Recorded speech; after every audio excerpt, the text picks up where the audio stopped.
familias, el gobernador y yo y la doctora Yolanda Pinto, que sigue trabajando con ellas, muy cerca de esta ciudad donde muchas otras personas podrían decir que vivieron una vida normal. Y estamos hablando de un departamento al cual La Paz llegó hace años, como otros departamentos. Hay departamentos de Colombia donde La Paz solo llegó ahora por el acuerdo de paz con las FARC. Hay departamentos de Colombia donde La Paz no ha llegado ni siquiera con el acuerdo de paz con las FARC y tienen expectativas en los diálogos de Quito hoy, esperando que en lo que otras regiones del país están sintiendo como alivio por haber parado esa máquina infernal de guerra, también se viva en sus departamentos gracias a la exitosa finalización de esas conversaciones.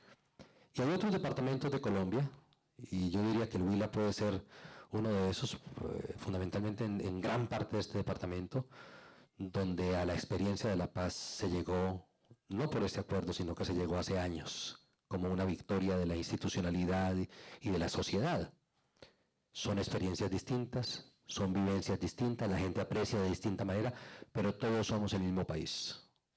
Todos somos el mismo país.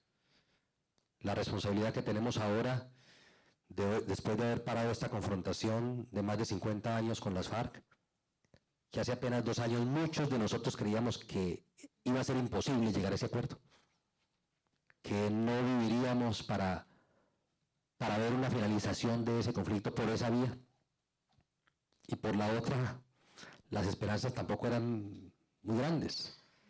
Ahora estábamos recordando que durante los últimos 14 años de esa confrontación, entre el año 2002 y el año 2016, tuvimos la época en la historia de Colombia en la que la respuesta institucional fue más fuerte, más vigorosa, mejor financiada, mejor asistida internacionalmente. Las Fuerzas Armadas más heroicas y eficaces de nuestra historia. Estoy hablando entre el año 2002 y el año 2016. Los gobiernos más firmes, más pantalonudos, más determinados, la sociedad más revuelta. El impacto fue grande en la confrontación que teníamos con las FARC. Sin contar miembros de esa organización dados de baja y capturados, solamente hablando de desmovilizados, como consecuencia de esa presión, más de 22.000 en esos 14 años. Cualquiera diría, ¿eso es suficiente para acabar con las FARC? No fue suficiente. Cuando firmamos el acuerdo de paz, y entonces llegó el momento de poner los papeles sobre la mesa y ver cuántos eran, el momento de la verdad, cuántos salían de la oscuridad y de la clandestinidad, mi oficina recibió un listado de 14.000 nombres, todavía. Después de todas las filtros y verificaciones con los organismos de inteligencia y de seguridad, mi oficina ha acreditado 12.500 hombres y mujeres con nombre propio, identificados por primera vez alrededor de 8.000 de ellos, que por primera vez recibieron la cédula, ni siquiera sabíamos que existían, conocíamos alias de guerra. Aún después de esos 14 años de firme determinación del Estado. De ahí el valor de este momento histórico que estamos viviendo. Y no lo digo como un pasólogo. Yo he hecho parte de esa franja de nuestra sociedad que con más determinación respaldó la institucionalidad para enfrentarlos con todo vigor. Pero tenemos que reconocer que solo a través del acuerdo de paz Colombia ha ganado esta oportunidad para desactivar esa tragedia, para destruir esa máquina de terror, ahora transformada en un partido político, y con la firme determinación de cumplir la Constitución, de cumplir las leyes y de cumplir los compromisos derivados del acuerdo de paz. ¿Cuánto valor tiene eso para una sociedad como la nuestra, que a través de las otras herramientas demostró que no había podido resolver ese problema? Un valor enorme, una gran oportunidad, pero las oportunidades se aprovechan o se pierden. Tuvimos una gran oportunidad cuando terminamos la última guerra civil que sufrimos en Colombia hace más de medio siglo. la guerra civil no declarada, pero igualmente terrible, entre liberales y conservadores. Se llamó el periodo de la violencia. Fueron 10 años, nos costó más de 300.000 muertos y terminó con un acuerdo de paz.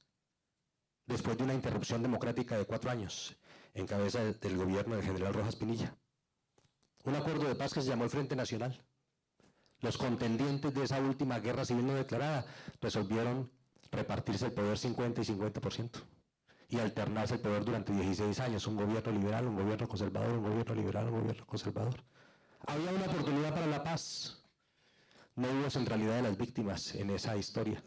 No hubo reconciliación, sino entre los contendientes, pero el país victimizado no se reconcilió. No fueron incluidos todos los actores. La consecuencia, 5 años después apareció este conflicto con las FARC y con el ELN. Sí, primero en nuestra historia inspirada desde afuera, obedeciendo una lógica global, el mundo cada vez más globalizado, la lógica de la Guerra Fría, pero igualmente lo sufrimos nosotros. Igualmente lo sufrimos nosotros. Y en muchas de nuestras acciones y de nuestras decisiones, ese conflicto se acentuaba o ese conflicto se aliviaba. Pues hoy tenemos una oportunidad histórica como esa, como aquella. Hoy, 50, 60 años después, tenemos esta oportunidad de reconciliar a nuestra nación, de cerrar las heridas abiertas todavía por más de 50 años de confrontación, o de no aliviarlas, o de dejarlas así, o de mirar para otro lado, o de ignorar las lecciones de nuestra historia, y entonces sembrar los vientos que luego podrían generar las tempestades del resurgimiento de otro ciclo de violencia. Es así la historia de Colombia. 208 años de historia de este país, el más violento de América Latina. Desde cuando logramos nuestra independencia el 20 de julio de 1810, que a otros países les ha costado ríos de sangre, a nosotros no nos costó ni una gota, a duras penas nos costó un florero.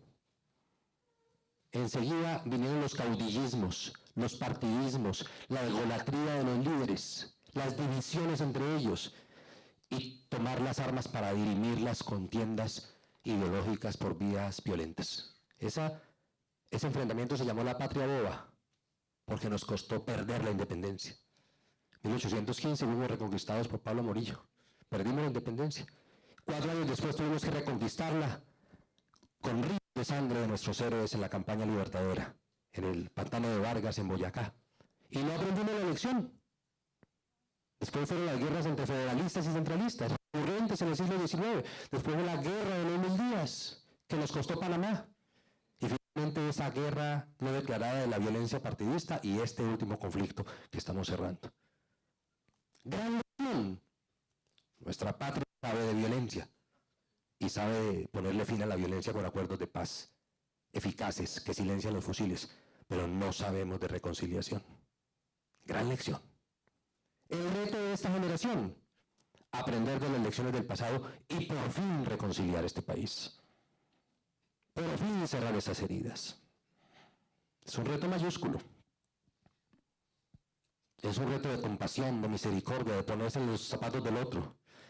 De no hacerlo por mí porque yo no soy capaz de hacerlo, sino hacerlo por mis hijos y por mis nietos, que no tengan que sufrir y vivir esta historia que nosotros tuvimos que vivir. De no hacerlo por mi región, porque mi región más que bien ya estaba pacificada, sino hacerlo por esas otras regiones que todavía hoy están sufriendo esa confrontación. Dejar un poco el ego al lado y mirar que hay prioridades más allá de nuestra propia realidad individual o incluso regional. La clave de que aprovechemos esta oportunidad está en este Consejo Departamental de Paz. Está en entender que la paz en Colombia no se construye nacionalmente, se construye departamento por departamento y municipio por municipio. Que hay que construir la paz en el Huila con fórmulas huilenses para la realidad huilense, que seguramente van a ser fórmulas distintas a las de La Guajira, a las de Putumayo, a las de Risaralda, a las de Chocó, porque la realidad es distinta, la geografía es distinta, la sociedad es distinta, la economía es distinta. Y entonces solamente se pueden definir acá.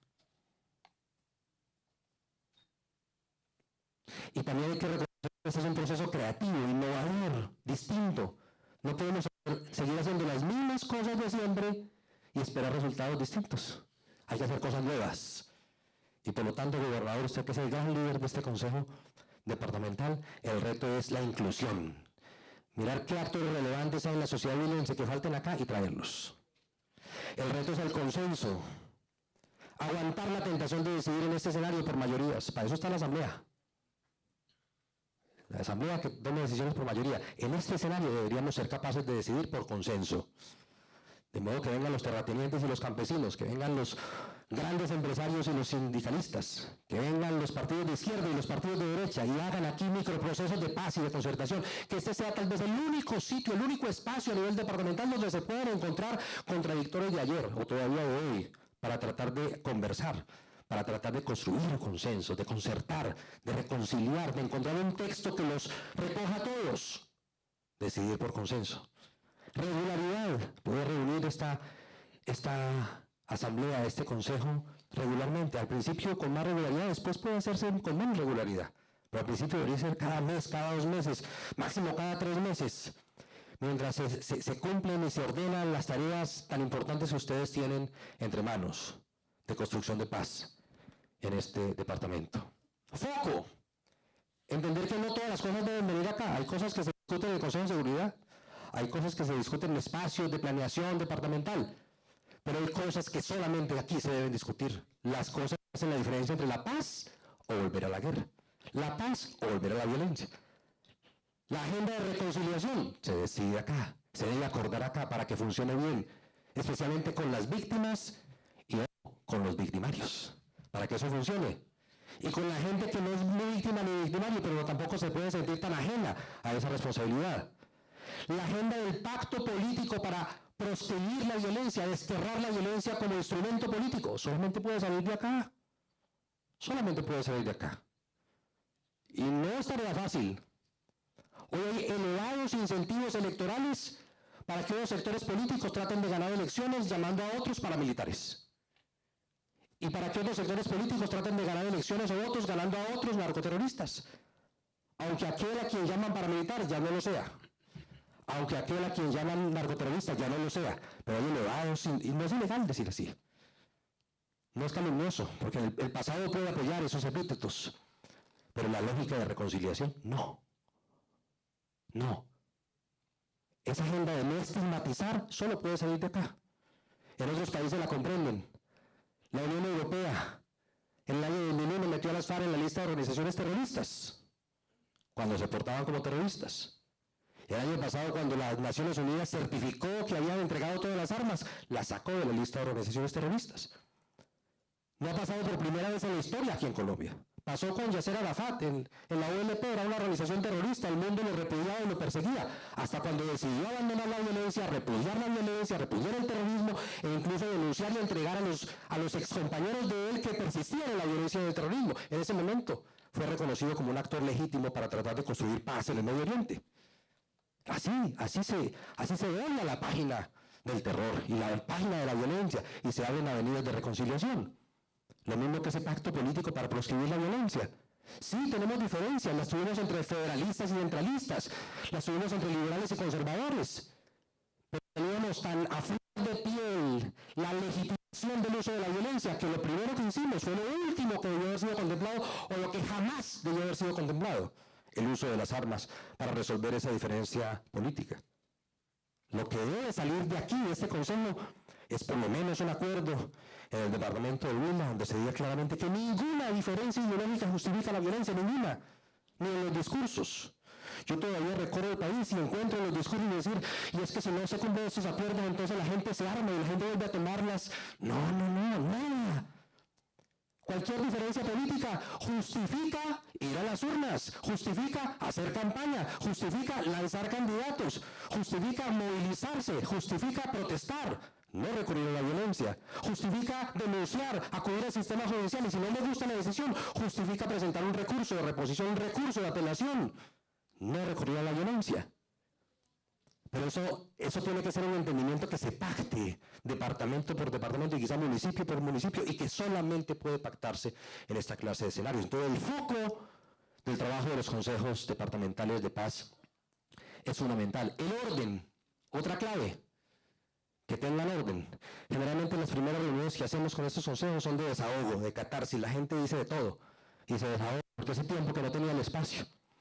Pero la siguiente tiene que ser poner esos reclamos en orden, armar una agenda ordenada, unas reuniones ordenadas donde se toquen los temas con rigor, donde haya una secretaría técnica, donde se establezca una hoja de ruta de construcción de paz y entender que el reto de construcción de paz no es un reto inmediatista, es un reto de 15 años y que este consejo deberá trabajar durante 15 años y en el año 2031 mirar hacia atrás y decir, hicimos la tarea, transformamos el departamento de Huila, logramos aprovechar la oportunidad de la paz para cerrar las heridas, para prevenir la violencia, para reconciliar este departamento, para un elevado nivel de conciencia que dirima todas las diferencias a través de vías democráticas o de vías institucionales y nunca más recurrir a la violencia. Y tenemos un departamento próspero, un departamento que está cosechando la admiración y el respeto de Colombia y del mundo porque lo hizo bien.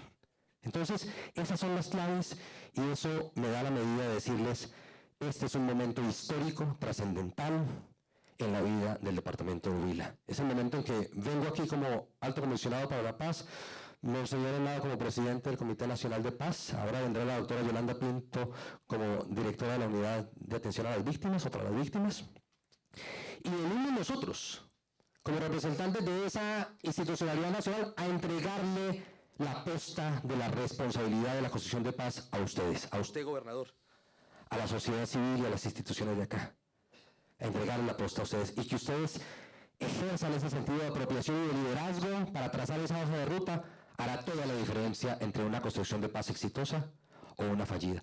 Si no hay una hoja en blanco, sino una hoja escrita por ustedes con esa hoja de ruta huilense, entonces todos los demás actores tendremos que alinearnos con esas prioridades.